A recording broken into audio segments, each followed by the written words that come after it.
I read all of Dorohedoro in 1 week. Let's talk about that and everything I learned about the series right now. Have you ever thought about what is the best flavor of gyoza? I don't know, I tend to think about what the best could be, and I really just enjoy a good pork filling. It's just so good. I love gyoza so much. It's so delicious. Hello everybody, this is That Manga Dude, and welcome to another full series review. This will be the third one I've done on the channel now, and it's going to be really exciting and really fun. This series is absolutely insane, ridiculous, crazy, off the wall. It'll trip you out, it'll make your brain go like, what is going on? But man, is it a great time. So let me talk about really quick how this series originally released in Shogakukan's monthly Ikki from November 2000 to September 2014, which then moved to Hibana-ja in March of 2015 to August of 2017, and then finally to monthly Shonen Sunday in November 2017 to September 2018 for 23 volumes total, and that is the wonderful series by Q Hayashida, Dorohedoro. Alright, I'm gonna just come out right in here and say it. There's gonna be huge spoilers for this entire series, so if you've never read Dorohedoro, or you really want to, or you want to watch the anime and, you know, keep yourself spoiler free, this is not the video for you. I will be talking in depth about a variety of the characters. It'll have major spoilers for the story, and for all the things that just go on in this crazy story. So yes, like I said, big spoiler alert. I'm gonna put it, you know, big alert right before we start. So, there is a lot to go into. I'm going to be talking about basically all of the main characters. I will be kind of loosely talking about the story because it's really difficult to talk about the story. I'll get more into that when we get to the story section. And then I'm going to point out some of the best parts of the art because there is a lot of fantastic panels. So I only pulled a few of them in order to avoid major spoilers. So, let's get into it. So, our first character that we are going to talk about actually is not this guy. It's actually going to be Nikaido, who is on the front here. She is the female lead of the series. She is very caring of Kaiman, who is this guy, which we'll be talking about in just a second. They are best friends. She loves to cook. She owns a restaurant, and she becomes En's partner, who we'll talk about later as well, after being forced to sign a contract with him. She has a magic ability to control time in some aspect, but she refuses to use this magic at all because she believes her magic is a detriment and dangerous to everyone around her. Her magic can only be used correctly by creating a lifetime of smoke. So her magic is like a gun. It has 5 chambers, meaning she can only use her magic 5 times before she can no longer use it again in this lifetime. So overall, Nikaido's an amazing character. I love her character from the start. She's really great. She's really caring, like I said. I like to see how their friendship develops throughout the series. And I just like how her ambitions to really just want to own a restaurant, doesn't really want to be involved with the magic user world at all, makes for her to be a fantastic character. I love her so much. She is so easy to root for across the board. And she just has a lot of great interactions just in general. Her character changes quite a bit as we move throughout the series. She ends up becoming a devil for a bit towards the end of the series, which, like I said, we will talk about as we get into the story. But in order to just discuss this character in general, watching her change and develop, it totally makes sense for the story. Learning more about her backstory and everything that happens with that is just, it's so sad. You empathize and sympathize with her character so much as you move throughout the story, and she's probably one of the best female leads that you'll find in a shonen seinen series, so really love her a lot. Now coming into Kaiman, so Kaiman is the main lead, the male lead of the series. Very mysterious because he has a human head that's inside of his mouth and he has a crocodile head. He was given the name Kaiman by Nikaido because Nikaido found him basically dead in the specific corner, which is really important to the story. But he is very much action-oriented and kind of straightforward, just likes to beat stuff up, doesn't really think about things before just jumping into action. He's also very greedy, just is a glutton, just loves to eat, is very lazy, but honestly, his character is so fascinating because like he is like the antithesis of Nikaido. He's very lazy, like I said, kind of doesn't really think things through, but I like their dynamic together. I think they have a really strong friendship. I think they work together really well, and as we come to learn more about Kaiman's character, because there's a lot to delve into with Kaiman. So Kaiman is basically one of many different personalities within one character. A character named Kaiman. Kaiman was this person who lived in the hole, which is the location that they all live in, who doesn't have any magic powers but wants to become a magic user after a really unfortunate incident where he basically gets beaten to death and then falls into like the hole's like really nasty water slash sludge.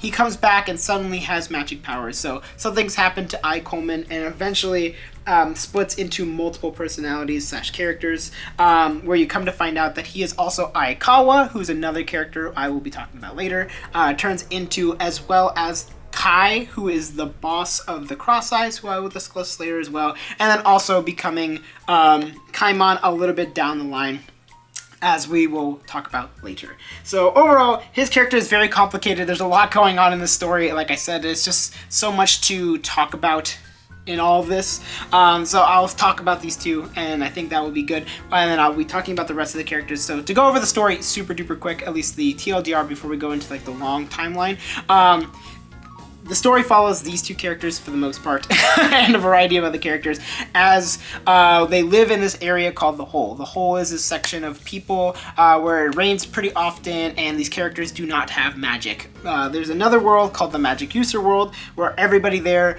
for the most part, can use magic in some form or another, and they come to the Hole in order to basically kill people, practice their magic, and do some terrible things all the time. So they're just trying to live their lives, but kind of get pulled into the world of the magic users because, one, Nikaido is also a magic user but lives in the Hole, which is kind of like a contradictory thing. Most characters cannot live in the Hole if they use magic, or don't try to live in the Hole if they use magic, because the rain there causes magic users to basically die. So it's very strange. But like I said, it turns into this super chaotic story where everyone's trying to figure out what's going on with Kaiman. Like, why does he have this mysterious man inside of his mouth? Why does he have a reptile head? Why is he immune to magic? Why does he sound a lot like the Cross Eyes boss, which the Cross Eyes are a gang that lives in the magic user world, who can't produce smoke. Smoke is basically what is like the magic power. So like it's their ability to use, it's like the physical manifestation of magic is smoke.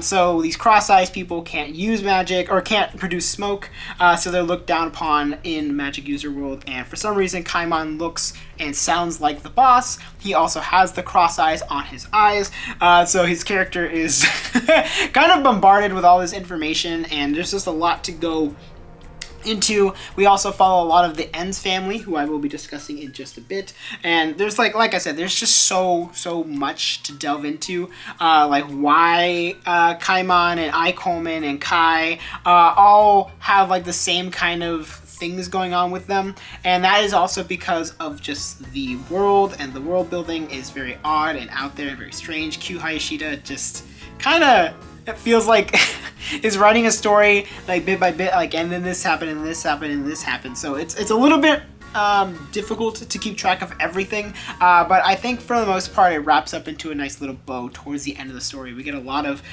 fun little characters who I'm also going to be talking about, like I said, as we continue throughout this. And I will be talking more about the story as we introduce these characters, since introducing these characters is kind of intertwined with the story. So that's our two main characters. Let's go into the next group, which is the Ends family. They are like the main kind of antagonists for the most part, at least for a good chunk of the story, but they are also like kind of like anti-heroes in a way, and I'll get into that as we move through them. So the Ends family is basically all these people on this cover. So first up I have Fujita. He is a weak sorcerer who wears a big nose mask. It looks like a Tengu in a way, so kind of like a huge nose. He is one of the comedic relief characters throughout the story. His magic is pretty weak for the most part, and he kind of is just used as a joke. But I do like his sense of justice. He's really trying to kind of get back at Kaiman and Nikaido because they end up killing his partner in the first chapter of the story. So he's kind of been on like a revenge track the whole time, but he comes to develop this like friendship and like this camaraderie with basically everybody in the Ends family. And I really just appreciate his character because sometimes you just need kind of like a more simpleton character with a strong sense of justice. He's really pushing himself, and I just love his character as we move throughout the story because it doesn't really change much, which is it's okay. We don't necessarily need a dynamic character all the time. It's fun to have static characters as well. So love Fujita, he's great. Then coming into Ebisu. Ebisu is a sorcerer with a small frame and a penchant for pain and danger. She's often the comic relief as well throughout the series. She's kind of just a really strange character with a really sad backstory. We come to find out she's got like, basically she's kind of been one person to her family and then decides to leave in order to become this other person as well. Her magic allows her to turn herself into a reptile, which is why she becomes a target for Kaiman and Nikaido, because Kaiman is for some reason has a reptile head. So in a way she is a part of like why Kaiman has it, but not necessarily. I will explain, like I said, more of that as we continue throughout the story. But overall, she's a funny character. She's really goofy. She's really silly. Honestly, I'm not like the biggest fan of her per se, because I think her comedy does get a little bit too much at times when the things are trying to be serious. But there are a lot of great points where just having her kind of dole out these really stupid jokes, and also her entire backstory section of the story is really great. So I actually do appreciate her character. And then coming into N, he is like I said, he is one of the main antagonists. He is just so strange. But he's Noi's cousin, which is this person here, which I'll talk about later. He is the leader of the big sorcerer syndicate known as N's family, or just the family. He's very rich and extremely quirky. He's really just kind of, he really comes off as someone who only cares about himself, which is not necessarily true as we continue throughout the story. But he is a super powerful sorcerer. He has the ability to turn things into mushrooms, which is just like a totally out there magic ability, but it's used so interestingly throughout the story, and he is just super strong. So, but he's extremely cunning, very powerful, like I mentioned, and he shows levels of care for basically his entire family, even like the weaker characters like Fujita and Ebisu. I just really like his character because he's such a duality of man, where he's very much like trying to pursue his objectives to a fault, but also significantly cares about the people around him, kind of creating this found family aspect, which is a big part of the story in a variety of different areas of like this series. So overall, En's a great villain, great antagonist, and just overall great character. Now coming into Noi. So Noi is going to be one of our other super important characters. She is En's cousin, which I mentioned before, and she really dislikes, in the beginning at least, really dislikes Shin because Shin is a kind of like a half-human, half-sorcerer who comes from the hole and comes to the magic user world and tries to steal from the restaurant that she works at, and she doesn't like that. But over time, they become really strong, really good friends, and end up actually becoming partners as cleaners for En himself.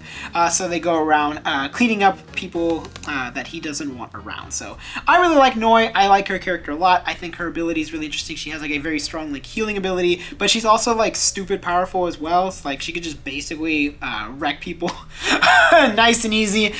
Super powerful, super strong. She's always training, and overall she's just a really fun character to root for. I mean, like you know, not necessarily super deep, but she has a pretty interesting backstory, like how she's related to En, how she became a kind of like a sorcerer slash cleaner in the first place. She was trying to become a devil, which is something I'll mention later, but ends up giving it up because she cares about Shin too much, which is a good thing.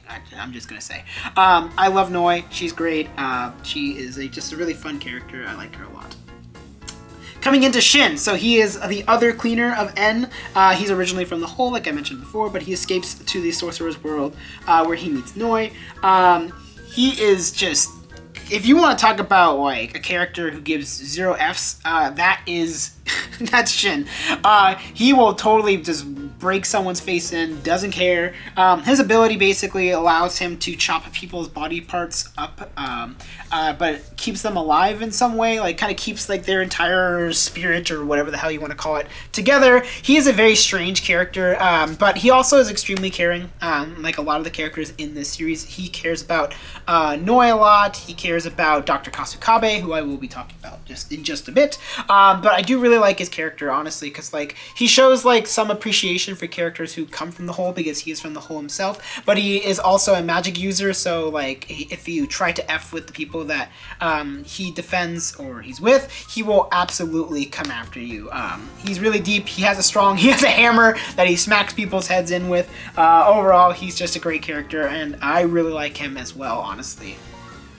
All right, coming into some of more like the smaller characters within N's family, we have Judas's ear, which is this dog cat thing. I don't really know what Judas's ear is supposed to be technically, but has the ability to reincarnate anything. So like basically has the ability to like bring people back to life. It has shown that it has ability to speak in a way, or like it has like a thought process, kind of like a human. But it's usually nothing too crazy. It's kind of like knows that it's super powerful, but really hates it when people are forcing it to do stuff. So yeah, it's very strange. All right, coming into the characters on the back here, these are more of Enz's like team. So we have Chota. So Chota is a sorcerer who can dispel other spells. So he kind of is like a rejection spell user. So cancels out a lot of people. He is absolutely whack, ridiculous, crazy, strange, just super odd.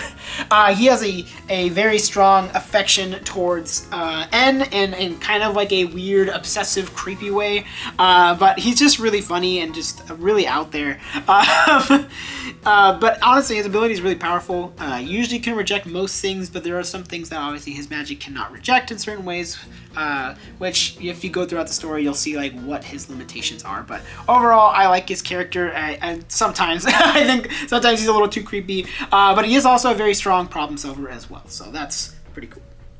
Now coming into Turkey. So Turkey is this character who you can see kind of in the background. Yes, their name comes from the turkey head that they wear. They have kind of the ability to make puppets of other sorcerers by cooking things up and then kind of creating like a puppet or like an opposite version of this character that they're trying to resummon kind of, and find where that person is. So has a really interesting ability. I think it's kind of created in such a strange way, but I really like how it's incorporated throughout the story.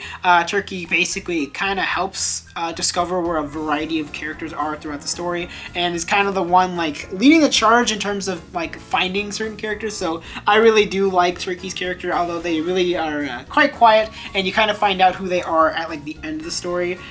So yeah, I do appreciate them. And then we have this guy. What's his name again? Oh man.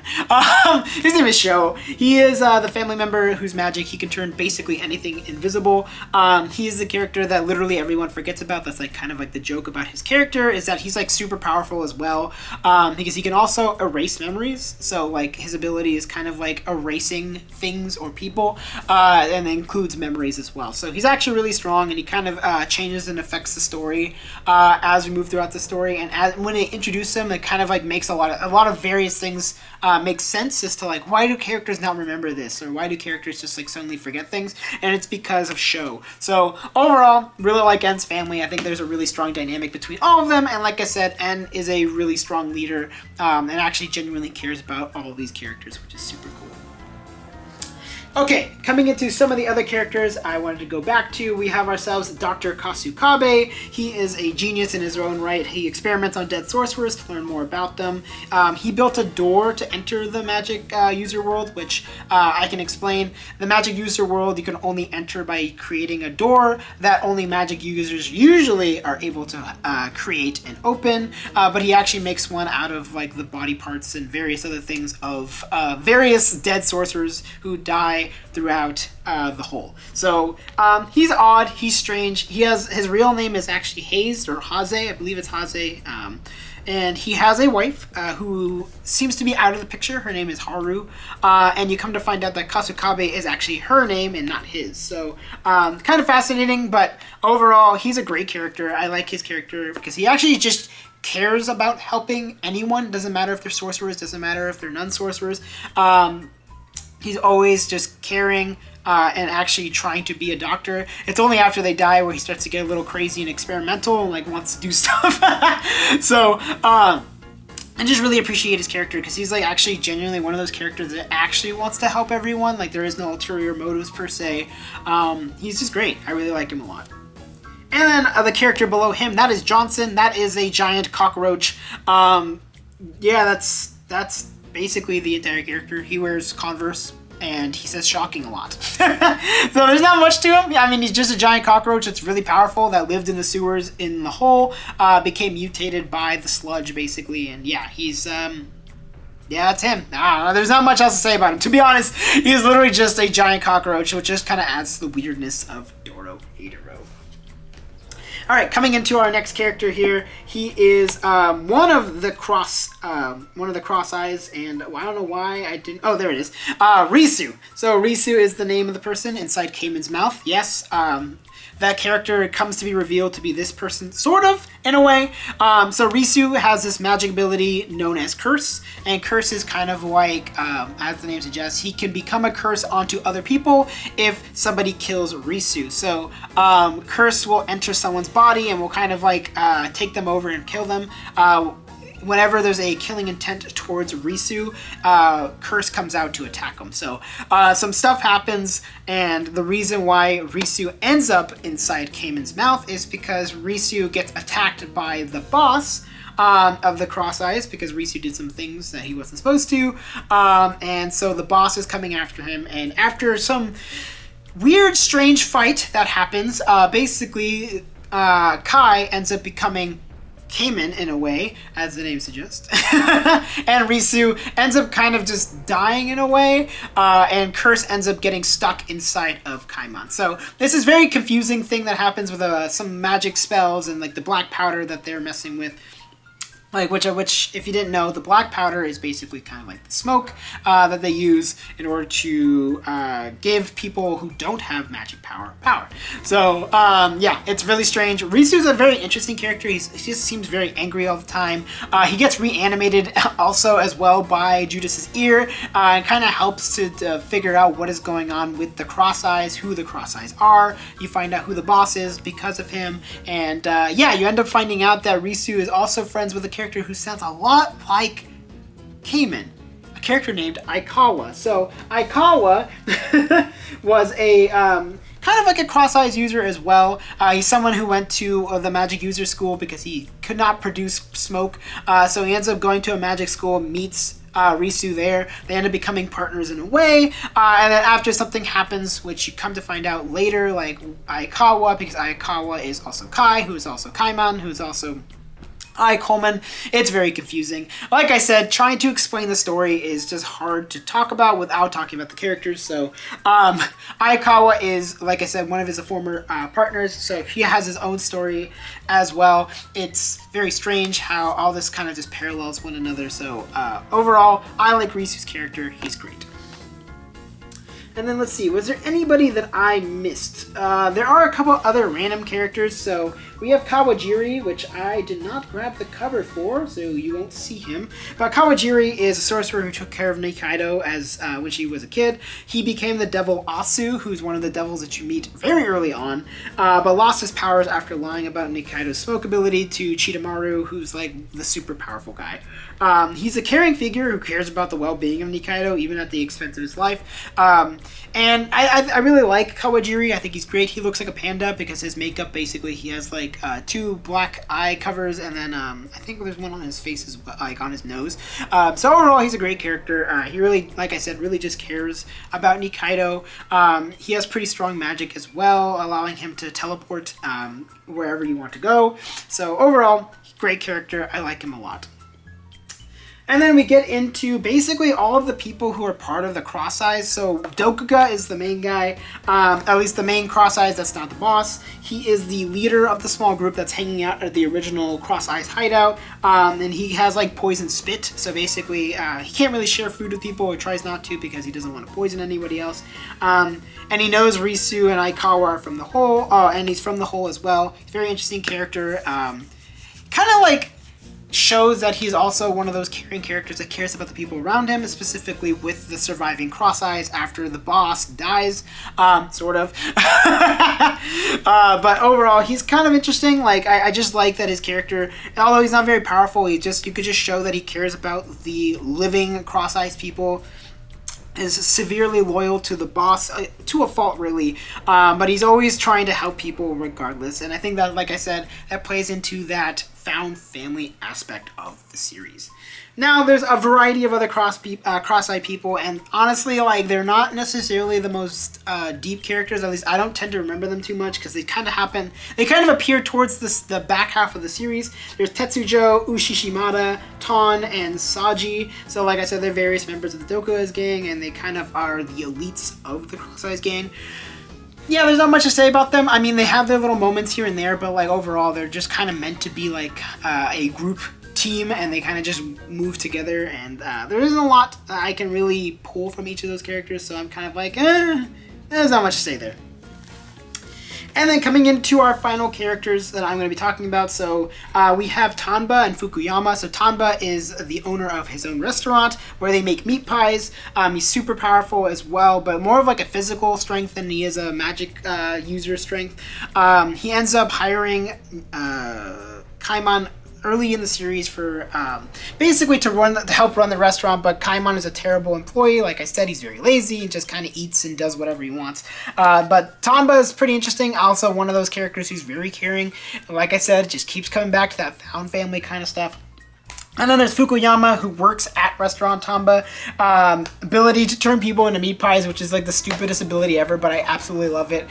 For plot devices, it's great. And then last but not least, we have Chidoruma. He is the strongest devil, and he's the leader of Hell and the magic user world. He's kind of the reason that any of this is happening in the first place.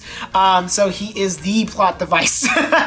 But he's also like shows to be very nonchalant, really only caring about just having fun and being silly and just kind of like, oh, I wonder what will happen. He's kind of like the Dr. Manhattan of this world, kind of just lets things happen to see what will happen, he's kind of a jerk for that. But like I said, he's super powerful, totally just likes to mess with people, really F's with people throughout the entire series, but gets what's coming to him at the end. And also there is the Whole. The Whole is, yes, its own character. Isn't that crazy? The Whole itself is its own character. So the Whole is the amalgamation of thousands of dead bodies from when sorcerers were killed, and these tons of humans that have been turned into the black pool. So like I mentioned before, Chidoruma is the start of all of this. So Chidoruma was the first like being that ever existed, and basically was like, I'm bored. I have created Hell and I'm bored. So I'm going to create some the magic users and see what happens. And then he creates normal humans. Then the magic users start killing all these humans for the fun of it. And Chidoruma's like, this is great. What a good idea this was. So we have all this murder, all these things. And then suddenly this giant pile of dead bodies starts to stack higher and higher and higher. And as those bodies start to decompose, it turns into the black pool that is the Whole, which is how the Whole is created and how the amalgamation, or like the human version of Whole, also known as Holy, appears, and kind of how it gets everything running in all of Dorohedoro. So overall, there are so many great characters. There are a lot of hilarious characters, a lot of characters to love, a lot of characters to hate on purpose, and they're all written very, very well. There's a lot of characters that get a lot of screen time, or page time, or whatever you want to call it. And overall, there's just a lot of great character moments. Like I said, Nikaido, Kaiman, Noi, Shin, En, all these characters get really great moments, and just shows what like the main theme of the series is. Like I said, it's mostly just found family, finding the people that you care about, and putting everything and everything you have into making sure that they're going to be safe, going to be okay. It's shown throughout various characters, the Cross Eyes, the En's family, Nikaido, and Kaiman. Like, there's so many characters that are just trying to put themselves on the line for another person, and I just really respect that, and I really love that. That's like one of the main core themes of Dorohedoro. So to give you the kind of story, if you wanted to hear the story somewhat, but basically, like I said, starts off with that we get told the origin of everything towards the end of the series. So after all that happens, then you have like the introduction of all the characters. We get the beginning introduction. We get to meet some of the various doctors. We get the Day of the Living Dead, which is a special like day where the rain, because the rain is like kind of this mix of hatred and vileness towards magic users, towards magic users, created by basically Hole itself. Like I said, the amalgamation of all those dead bodies. It starts to reanimate those corpses of the characters that have, or of all the dead people within the Hole itself. Because when a magic user kills someone with magic, it keeps a little bit of that magic in that dead body. So they become reanimated, and it just like that's like one of the plot points. So. Then they get to visit the magic world, the magic user world for the first time. We get this ridiculous baseball game, which is where Fujita learns about Nikaido and like how Nikaido might have abilities and stuff like that. Then we get introduced to Blue Knight, which Blue Knight is the time where you can basically create a formal contract with your partner. So it allows you to basically strengthen your abilities with depending on your strength of the relationship with the character that you choose. Which is why N wants Nikaido, because Nikaido has the ability to control time, like I mentioned before. In what aspect that is, you don't really learn until later, but N ends up successfully kidnapping Nikaido, signs a contract, forces her to become basically his partner, although she is purposely kind of like rejecting it, which creates which purposely kind of affects both of their magic in a way.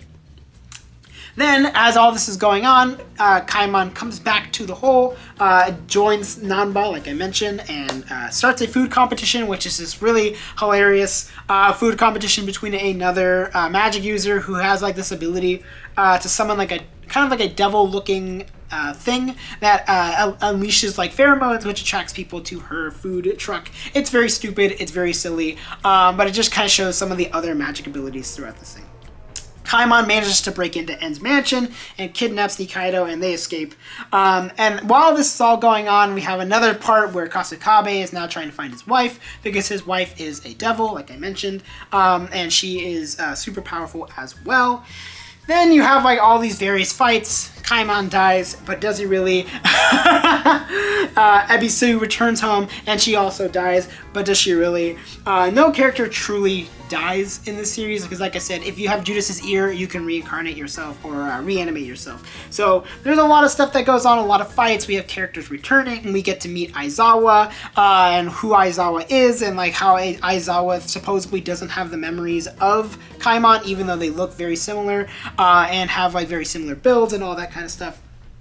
A whole lot of stuff just kind of goes on in this story. It is so much to go into, because like I mentioned, the way the story is told, so the story is told like by various groups. So you have like the Nikaido / Kaiman story, you have like whatever Dr. Kasukabe and that group is doing, you have whatever Noi and Shin are doing, you have whatever N is doing. So a lot of these storylines are kind of happening parallel, so that's why it's really difficult to talk about the story, because it's like there's so many branching paths, and it happens throughout the volumes too, where you'll be reading about Noi and Shin, and it'll be like meanwhile, and then like the meanwhile is like, oh look, Kaiman and Nikaido, they're doing their own thing, and then you get that Kaiman and Nikaido story, and then it's like meanwhile, and then you have the other story go on. So kind of you're like inching slowly but surely with each story, and it's actually one of my least favorite parts of this entire series. It's not necessarily a bad thing per se, it just makes it very difficult to keep track of everything, and that is coming from someone who read the entire series like in a week.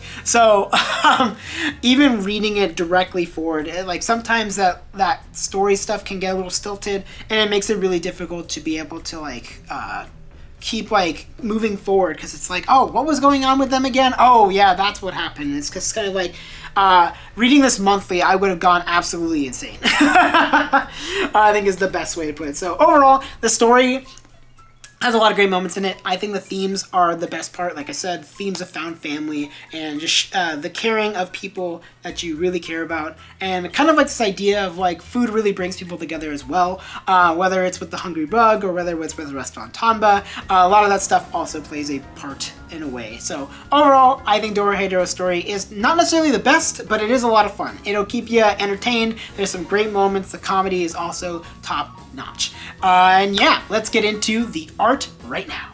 All right, it's time to talk about the art, which I believe is probably the part that most people know about Dorohedoro. And that's because Q Hayashida's style is very unique. It has a very sketchy, thin kind of line style, but also very dark, very gory. There's just a lot that's going on. And yeah, I'm going to talk about each of those pages and things like that that I really, really enjoyed. So first up, from the third volume, I tried to avoid as many spoilers as possible. So I'm picking art that is really unique and really interesting without having to break most of the story. But like I said, I kind of already spoiled it, but still, in case you were wondering. So first up, page 49 from from volume 3. This is so cool. I love this quite a bit. This is when we're first meeting Dr. Kasukabe, who lives in this like place that kind of is always shifting and changing. I just love how weird and strange it's kind of twisting and turning.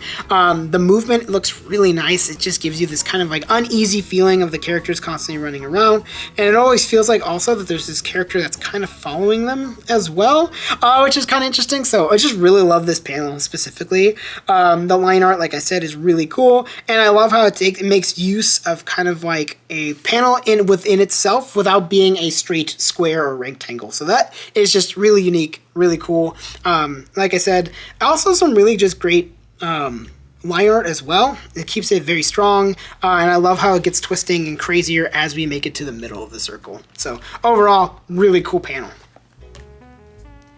Now going into volume 4, we have ourselves something from page 105. This is right after like the baseball section.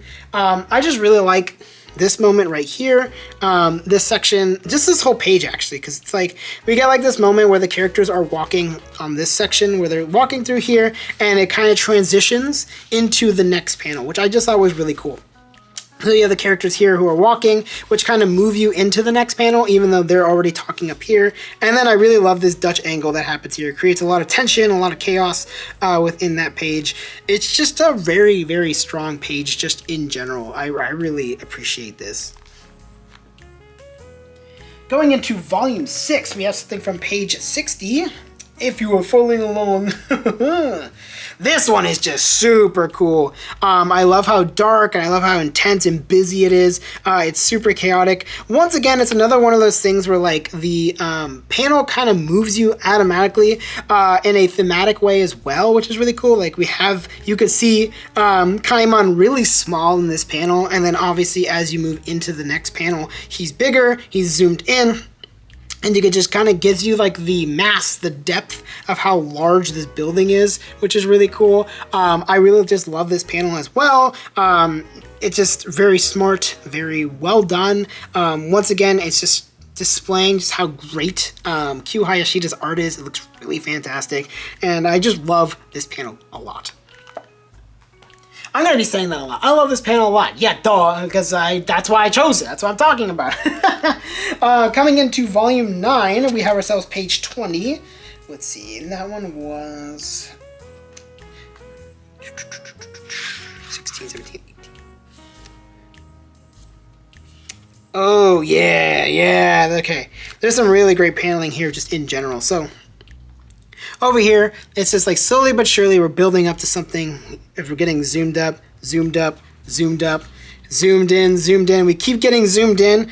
We get this like really crazy and kind of like interesting movement. I love the detailing of the lettering here by the English translator / letterer. It looks really cool. But like this part is just super intense. It's just really gets you kind of grossed out and everything. I also love this as well. I think this is a great example of displaying how Kaiman kind of has various characters, various people within him in a very unique and surreal way. As you slowly but surely move throughout this panel, you see another character kind of coming out of him with the doors slowly but surely opening, kind of like opening the door to his original, what he used to know. It's just really, really cool. I think it's just such an interesting and unique way to explain it. And it's just drawn super well as well. I love how like dark and creepy and terrifying, and as you get like Kaiman's body kind of brain and falling apart, kind of like getting torn apart because it's just so intense for him. I think this is a fantastic panel. It looks so cool. And last but not least, from the last volume on page 245. Yes, sirree, Bob. Yes, okay. What a cool panel. I really like this. I like this panel a lot. I know the lighting's kind of throwing it off a bit, but just a super neat panel. We have the characters kind of all flowing about in this like kind of liquidy state. I love the perspective of some of the characters. It like really gives you like a sense of depth of like how deep and dark this area is. I love this kind of like ink wash that Q Hayashida uses. They use it a lot throughout their entire series, throughout Dorohedoro just in general, but it's done really well in this panel. I think it's done really great. And you can kind of see like how good they've gotten at creating perspective, how good they are at drawing their characters, their bodies. Posing is done very well. Overall, yeah, this is a fantastic panel in the last volume. And this is just such a great series. I very much enjoyed it. I have a hard time kind of talking about the story. Like I said, I know the character and story stuff got a little bit rambly, but I think that's kind of like how you'll have to talk about Dorohedoro if you've never read it, because it's like there's so much going on. There's so many characters that are kind of doing all of their own various things, and they're all interconnected in certain ways, and it's just really intense, really crazy, really fun, and probably one of my favorite reads in a very long time. Even if it's not necessarily like the most perfect series in the world, there's still so much to enjoy. It's gory and like ridiculous and stupid, and it just will get you laughing, but also get you really emotionally invested, because like I said, the character writing is so strong. Overall, I think Dorohedoro is fantastic. It's so worth the read. It is so much fun, and I think you will thoroughly enjoy it. Just note, it's got a lot of violence. It's really bloody, it's really gory, so if you're really against that kind of stuff, you probably shouldn't read it, because characters are dying constantly and in very brutal and gruesome ways. So just keep that in mind. If you're going to give an eye, going to check out Dorohedoro, yes, that's what you're going to be getting into. And thank you so much for watching. That is my full review of Dorohedoro. It was a really great time reading the series, and I hope you enjoy it if you read it as well. If you have read Dorohedoro, let me know in the comments below what you think of the series. I'd love to hear more people's opinions about this absolutely ridiculous, goofy, crazy series. And if you haven't watched the anime is also pretty solid. It's a really good 3D adaptation, and it's getting a second season very soon, so you should definitely go check that out when it releases. And yep, that's going to be it for this video. You know what to do. You can like, you can comment, you can subscribe. I really appreciate it when you do those things. It means a hell of a lot to me. I'm pushing ever closer to 5,000 subscribers, which is super flippin' cool. So thank you so much for all your support, and thank you so much for watching this video. I will see you in the next full series review. Bye-bye!